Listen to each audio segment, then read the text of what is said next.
So I'm going to introduce Dave Fialko. He is from the Council of Southeast Pennsylvania. He can tell you a little bit more about all the millions of titles that he has. He put on two presentations for 4 different grades today. Very well received. It's a beginning, it's not an end, it's not a one and done. So with that, I'm done. Mr. Dave Fialko. Thanks, Jan. Hi. My name is David Fialko. I'm a certified prevention specialist and a certified tobacco treatment specialist, and I work for the Council of Southeast Pennsylvania Incorporated. We're located in several counties in the area, but our main office is in Doylestown. Why am I here tonight? Well, because really this is kind of the introductory gateway drug that we're seeing in the 6th, 7th, 8th grade. Everybody is, focused on, of course, the opioid epidemic. It is far-reaching. It affects many different families. But I think as you kind of got a taste in that last video there, it doesn't start necessarily with opioids. So what I hope to cover tonight is just basically how nicotine could prime the brain, the adolescent developing brain, for future substance experimentation. So when we talk about what I hope to do tonight in, how much time do we have? Okay, I'll try and squeeze it into about 30 or 40 minutes, and then we'll have some time for questions. What I hope to accomplish tonight is to identify statistics of youth using tobacco and vaping products, explore trends, explore the cross-utilization of nicotine delivery devices, a look at recommendations for schools, and there's lots of schools who are already doing it, enforcing the use of vaping devices. So when we look at nicotine, nicotine is a stimulant drug. It's a drug that raises the heart rate and the blood pressure at the same time. So we have this misconception that nicotine in a vape form is harmless, that it's it's not as bad as cigarettes. It is less harmful than cigarettes or tobacco smoke, but it is not harmless for the reason that I just explained. Nicotine, a stimulant drug, very small dose, raises the blood pressure and the heart rate at the same time. And when you do that, it's similar to putting your thumb over a hose and turning the water up full blast. It's not like that hose is going to rupture or burst right away, but over years, that wall of that hose starts to weaken and it puts stress throughout that structure. And then that structure breaks down, and that's what coronary disease or heart disease can be a result of. So when we look at how nicotine affects us physiologically, just looking at that should be enough of a health motivation to avoid it. Then there is also the euphoria or the dopamine production that goes along with nicotine, because nicotine is not only a stimulant in that form, it also produces a small dose of dopamine. And for everybody here, I'm sure you're all familiar with dopamine. It's our natural happy drug. And it's what's produced when we engage in things that require skill and effort, something that we're passionate about, something that we discovered usually at an early age through pro-social experimentation. And we engage in these things time and time again to get these very small, minuscule doses of dopamine. It's a reward, a motivational drug. So, and this doesn't have to be just sports or passions. Conversations are about a 5% increase in dopamine when you have a meaningful conversation with somebody. 5% doesn't sound like a lot, but if I was to come to you and say, well, here, you're doing a great job at work, you get a 5% raise. I think most of us would be very excited because 5% is a decent raise. Annual cost of living is around 2.5% to 3%. So just a conversation, a meaningful conversation with somebody can provide you with a 5% increase in dopamine, enough to put a smile on your face. But then it's gone because it's very fast acting and it's very small. And you look up at your brain, you're like, hey, brain, hook me up with some more of that. And the brain's like, no, you have to do that again. And so you continue to engage in that meaningful conversation, and you get a little more dopamine. And that's what interests people to interact with one another. And when you look at things like art, culture, playing music, that's about a 15% increase in dopamine. Short acting, it's there, it's gone. requires skill and effort. And when it's gone, again, you look up to the brain, hook me up some more of that. And the brain's like, no, you have to do that again. Just don't do it again, do it better. Sports, physical fitness, physical activities, about a 25% increase in dopamine. So physical activities is probably the #1 way to raise dopamine production in your brain, and specifically the limbic system, the nucleus accumbens. But when you look at this, it makes sense, because as you continue to engage in these things, they improve your mood, they improve your overall health, they expose you to pro-social healthy things, which then allow you to experience more of these pro-social opportunities. And so a day should be full of dopamine if you're living healthily and pro-socially. So physical fitness isn't the top one. We also have procreation or intimacy, sex. And that is about a 50% increase in dopamine. And the reason why that is the most that we'll ever experience on a natural level is because it's very important. It allows our species to live on. We're rewarded for procreation through the experiencing that large dose of dopamine. And it motivates us to engage in intimacy more and more, and it allows our species to live on. If we didn't get that large dose of dopamine, we probably wouldn't engage in it. We would have died off as a species thousands of years ago, because let's face it, it does require skill and effort. First, you have to find somebody who's willing to talk to you, to engage in that 5% conversation. And then you have to maybe perhaps find the shared experience of music and physical activities. And so dopamine is what makes this world go round. And we are all drug-seeking individuals. Each and every day, we engage in various things in order to get happy, or, as I say, naturally high. But that's positive, and it's pro-social, because it's just very minuscule doses that last a very short time, and then they're gone, and you want to re-engage. And it builds your skill set, it builds your experience, and it results in pride, integrity, happiness, longevity. When you look at drugs from an external source, and the one we're here to talk about this evening is nicotine, this is where things get interesting, and this is where perceived level of harm, especially amongst our young people, it can be misinformed and misunderstood. So when you look at nicotine, nicotine is also a very short-acting, small dose. It's somewhere between playing music and physical activity, around 15 to 20% increase in dopamine. But it's only there for a few seconds, and then it's gone. And then you're like, oh, brain, hook. Oh, wait, I don't even need to talk to my brain. Oh, there it is. Oh, it's gone. Oh, there it is. It's gone. And you continually redose with these doses of nicotine.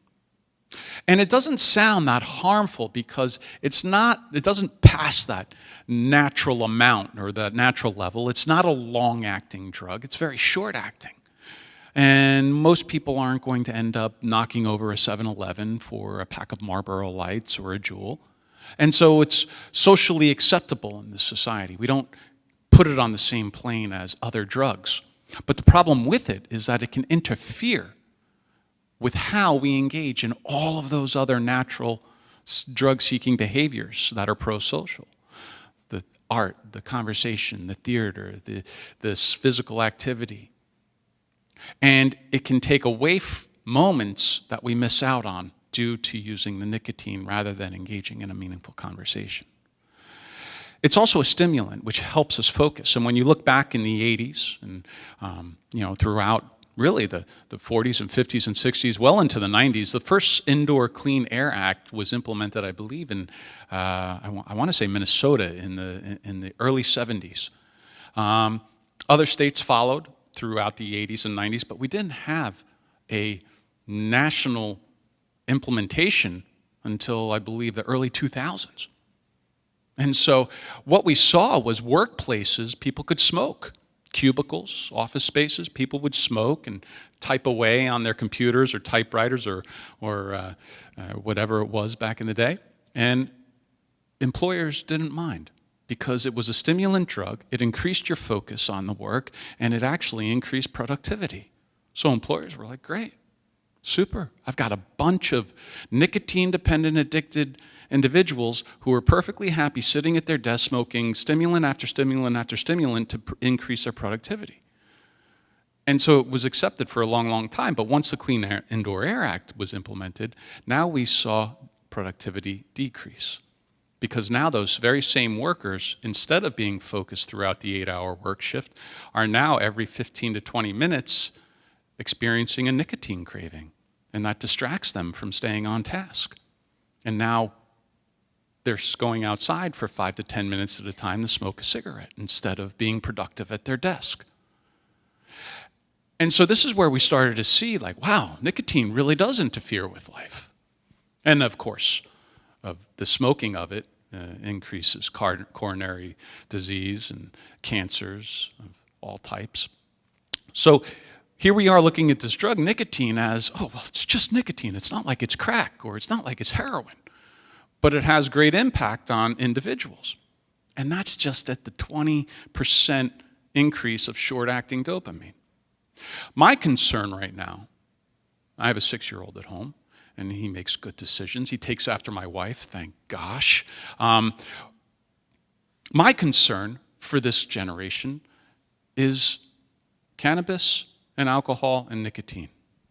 We've done a very good job with opioid education, thanks to people like Jan and Peggy and Chris and Bucks County Drug and Alcohol Commission and my organization, the Council of Southeast Pennsylvania. We've all been very proactive in getting the word out there. Kids are aware that Percocet is molecularly identical to heroin.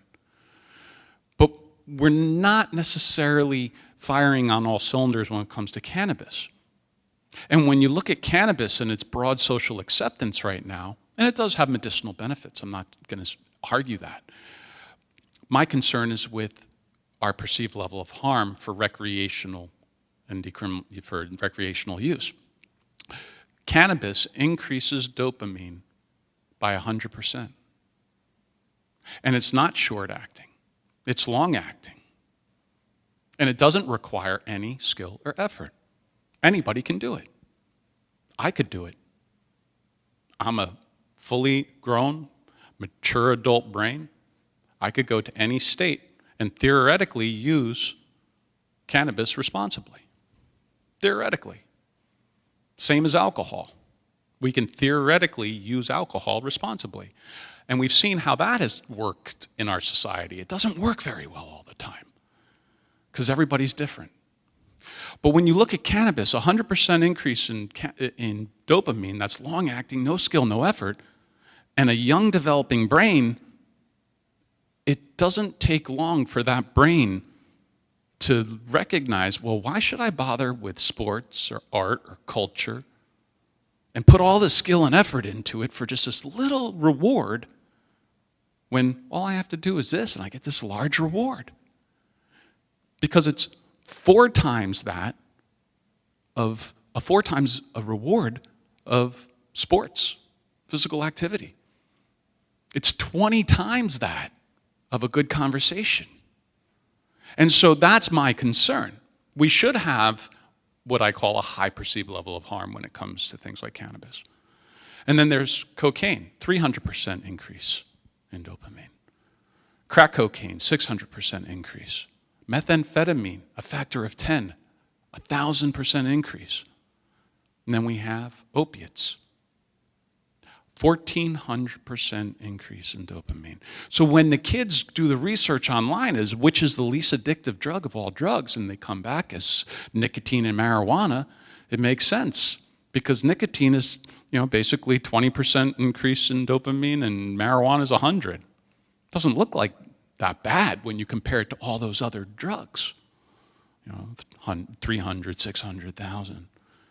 But when you compare it to what's naturally produced, it's a problem. And it should be looked at as not acceptable for a developing adolescent brain. So how does that work scenario where focus comes into play affect school? The same way. A young person, when I talk to young people who are referred for policy violations, and sometimes they have to take classes, and we assist with that. I'll ask those young people, why do you vape? The top 3 responses in this particular order is always the head rush or buzz, the tricks, and because everybody is doing it. The head rush or the buzz is a large motivator for that individual. It provides them with that dopamine, and it increases their ability to focus. So how does it affect their schoolwork? Because they're experiencing withdrawals and thoughts of using while they're in class, and instead of being able to focus on the assignment or the work, they're thinking about getting to the bathroom and vaping. And so that's how it impacts us. If a young person is taking a methamphetamine-based drug for ADD, ADHD, they're already taking a stimulant drug based on their diagnosis of ADD. If they're stabilized on a dose and they now begin to vape, that nicotine is going to throw off their titration of that drug. And what they're going to notice is that drug that's prescribed to them from their doctor may not work as well anymore. And now they're going to report back to the doctor that they're not able to focus. They're not going to discuss that they're vaping, but that they're not able to focus, and now this dosage is going to continue to rise. And it can be counterproductive, and the young person can actually experience worse symptoms due to the vaping than the use of it to focus. Let alone policy violations, suspensions, repeated violations. There's a lot that goes into it. It costs the individuals, the families, the young people in the schools. When we look at tobacco trends, we've been tracking this since the 60s when the Surgeon General came out and said, without a doubt, smoking causes cancer and all of these other illnesses. So we've been tracking it amongst adults since the mid-60s. And it's steadily gone down. At one point, almost 45% of the population smoked cigarettes. Now we're down to about 17%, so yay, we're doing good.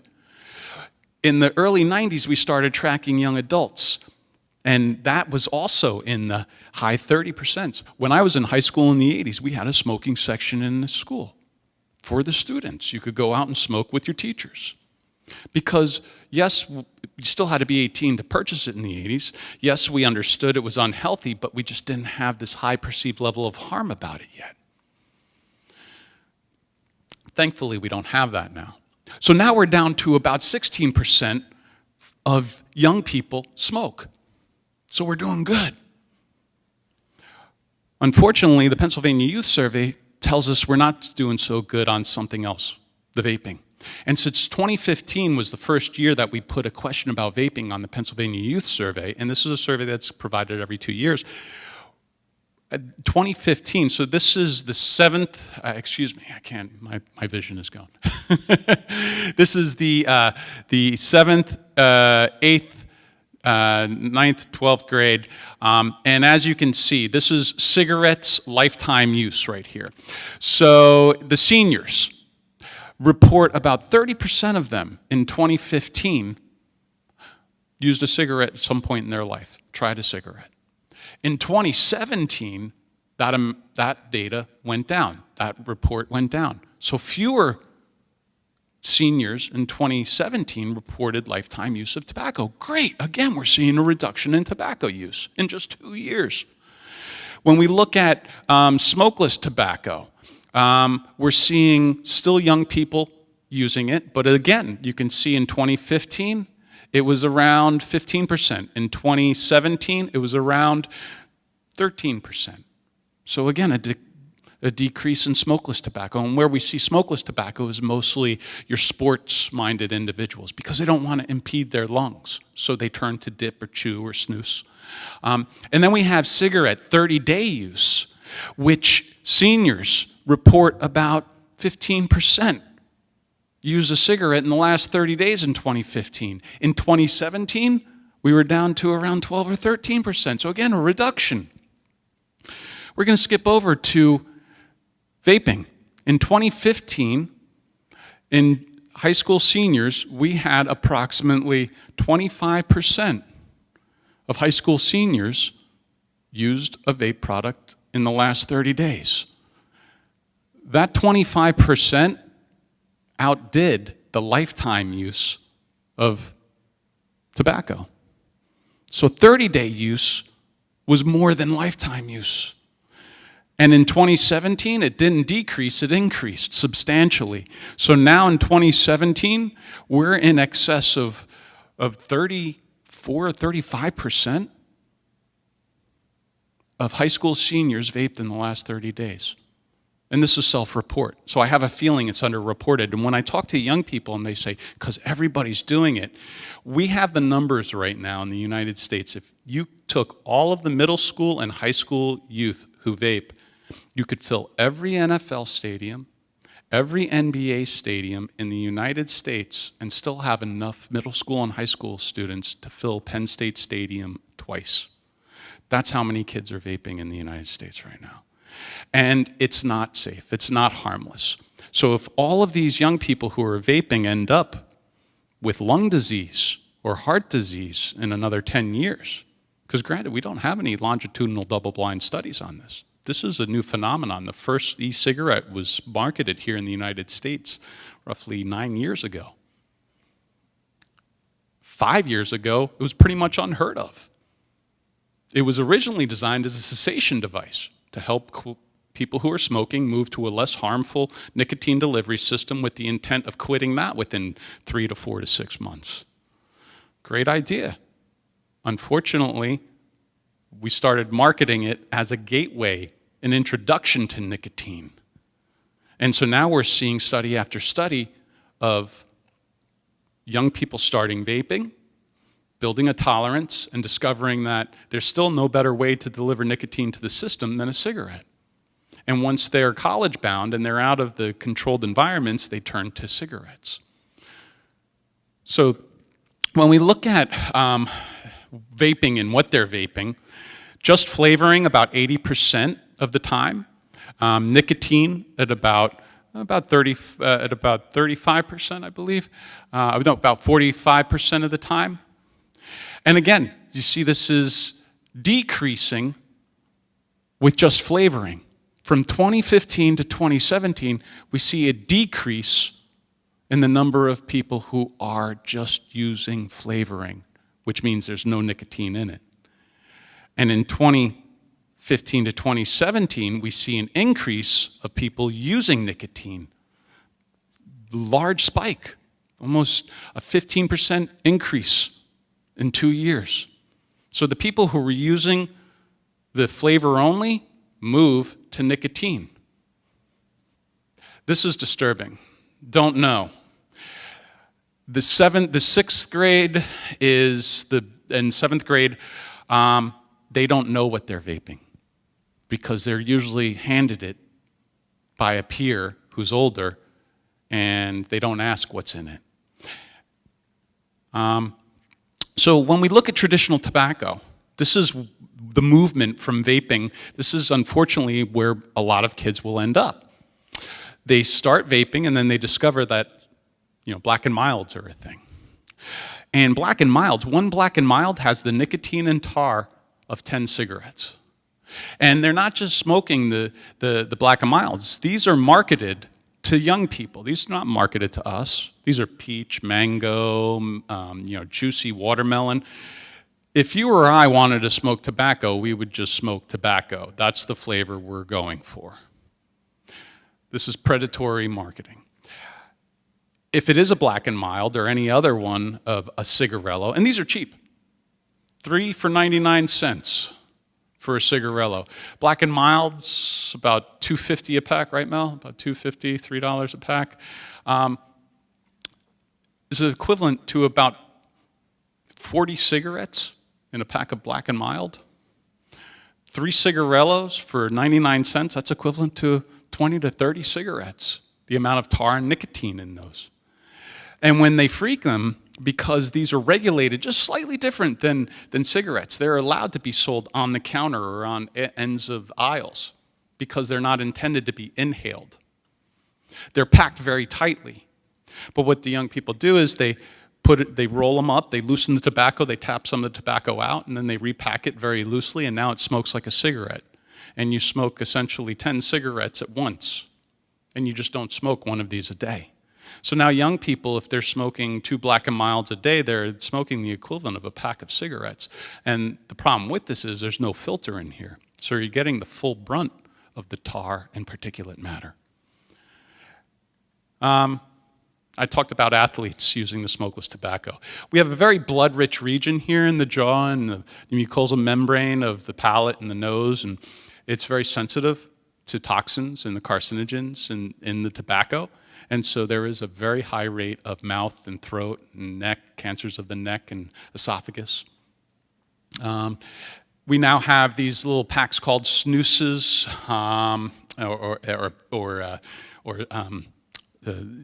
packs of basically chewing tobacco that's in a tea bag. And so it's a little neater. It doesn't allow the particulate matter to kind of end up in between your teeth. It's a little more socially acceptable.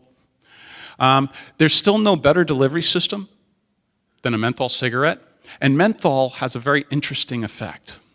For parents, we all put the menthol pads in the humidifiers when our children are sick, and it opens up their bronchial and their lungs so that they can breathe easier and get the oxygen they need. Well, menthol also does the same thing in a cigarette. It allows you to take in more of the nicotine and tar and smoke, and it penetrates deeper into the regions of the lungs that don't typically get that smoke. And now menthol also slows down the metabolism of the nicotine. So that short-acting nicotine now becomes moderate-lasting.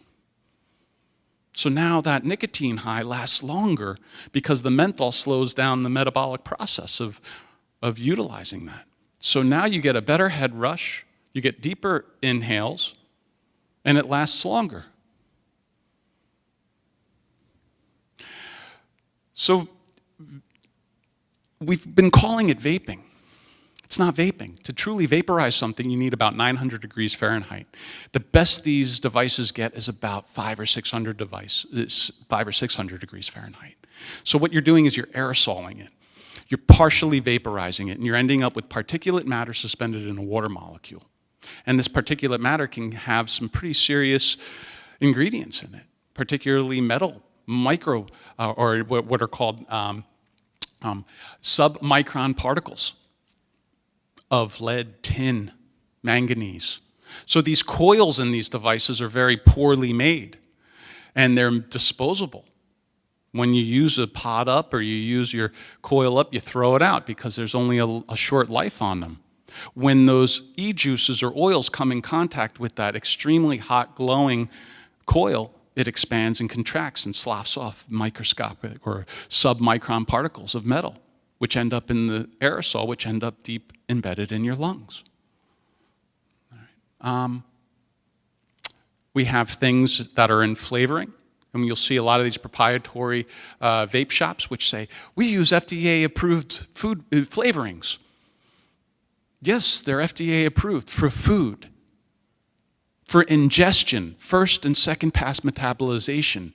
They were never intended to be combusted and inhaled, one of which is diacetyl, which is in so many different flavorings in food, one of which we all know, microwavable popcorn.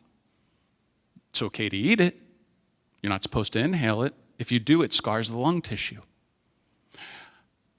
So we have lots of these unknowns about this product, and we have no double-blind longitudinal studies.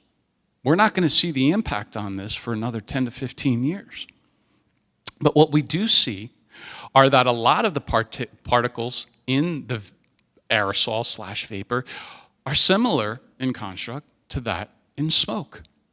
It just doesn't have the tar and the heat and the sheer quantity of them, but they're still there. And if you use it repetitively, day after day, you're getting that particulate matter buildup. And what I have noticed is that people who go from smoking to vape, they use more vape than they smoked. And so that particulate matter buildup, we're not sure. We're not sure. There's, what we do see is a trend of, again, that college-bound age movement of been vaping for a year or two or three, out of now monitoring and a monitored environment. I tried a cigarette. That's a lot better of a head brush than my Juul. I'm going to start smoking. And so we are seeing this. More and more studies are popping up. This is what it started with, the blue and some other ones. They looked like cigarettes. They even glowed on the end like a hot ember. One of my job duties is to provide cessation services. And when sometimes people come to us and they say, well, I want to quit smoking, but I don't want to use the patch, the gum, the lozenge, or what we call nicotine replacement treatments, which are FDA approved. They're like, I would like to vape. And I said, well, it's not FDA approved. I can't recommend it, but we'll work with you as long as you agree to have an end window of that vape product, because it's not healthy. It's not safe. It's not proven. And so that's what it was originally designed for. However, it's taken on a life of its own. And we now have vape pens, hookah pens, e-hookahs, personal vapors, tanks, mods, instead of just e-cigarettes, a cessation device.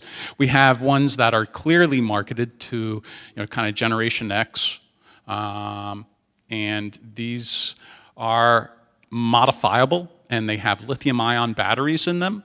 And if you rapidly discharge a lithium-ion battery, it can go into what's called thermal runaway, which is basically a micro-explosion, except it's not micro. It's just, we call it that because it's right before an explosion happens, but it happens so fast that to the human eye, it's an explosion, and people can lose teeth and scarring and eyes. There's reports of all different age groups. And it's because they're taking these modifiable ones, not necessarily the ones that you can buy over the counter that are, the blues and the Juuls. Those are more than likely not going to explode. But these ones that are modifiable, they can blow up, and they do. So I've been saying, vaping and aerosoling, we refer to them at the FDA as electronic nicotine delivery systems, because their sole purpose is to deliver nicotine to the bloodstream, which will find its way to the brain and result in a stimulant effect and a dopamine effect. Again, that's the first one that was designed as a cessation device. They called them e-cigarettes, and they even said it was steam. In their advertising, they even said steam, because it's not truly vapor. We've adopted this vapor because vapor sounds harmless. Vapor sounds cool. The hookah pens came about, which you can now put whatever oil you want in these tanks and utilize them. The Juul pods, it's just sleek styling. The marketing is A+. Whoever marketed this was a genius. They've just recently announced that they're taking down their social media and they are stopping selling of the flavors. So all they'll be selling in stores are tobacco and mint. They're no longer selling some of the other flavors such as creme brulee and mango and a few others. The cost has also come down because they're getting called on it. They know that young people are buying this and that juuling is cool. There's kids who say, it's cool to juul in school. It even rhymes. This is the device. This is a Juul, all right? And it's essentially a battery, which is the large portion of it. It looks like a thumb drive. And then you slide the Juul pod in it, which is the mouthpiece, the nicotine juice, and the coil all in one. We have those on the back table. You can pick them up, look at it later. So basically, that's the coil, which contains tin and other metals that can break down and end up into the aerosol. That is the juice that's contained in there. That is the tube that goes up through the mouth where you inhale that aerosol. These can be taken apart. A little of the e-juice is dumped out, and you can replace it with hash oil. And if you do so, nobody will ever know. You could vape hash oil, which is marijuana hash oil, in your Juul, in a room, and you will not smell it. It'll smell like mango or mint, whatever that e-juice was, that's what you will smell. It's very hard to detect. The problem with hash oil is that the hash oil that's available here in Pennsylvania and most other states is not legal. It's not medicinal. Even a lot of the medicinal marijuana in some states are what's called butane hash oil. It's manufactured by, you take the remnants of the pot plant after you harvest the main sought-after flowering bud, which is sold and cherished for its psychoactive ingredients, tetrahydrocannabinol. The rest of the plant still contains tetrahydrocannabinol, or THC. And so the stems, the leaves, the cuttings are all put into a PVC pipe. A coffee filter is put on the bottom of it. A cookie sheet is put underneath, and you dump about 4 bottles of the large bottles of the refillable butane lighter fluid. It strips the THC off of that plant.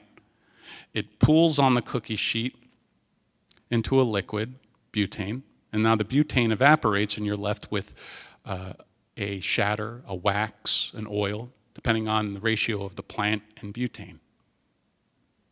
The problem with that is butane is a neurotoxin.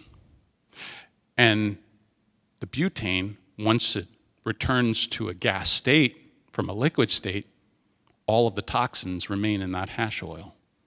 And young people have a misconception because of our low perceived level of harm of cannabis, that it's a medicine, that hash oil is safe. Again, we have no longitudinal double-blind studies on brains exposed to butane neurotoxins. 87% of the hash oil seized in Southeast PA is a butane hash oil. And we know this because of places like the Philadelphia Camden High-Intensity Drug Trafficking Agency. They test everything that's seized. So if a young person is in this school vaping hash oil, they have an 87% likelihood that they're exposing their brain to a neurotoxin.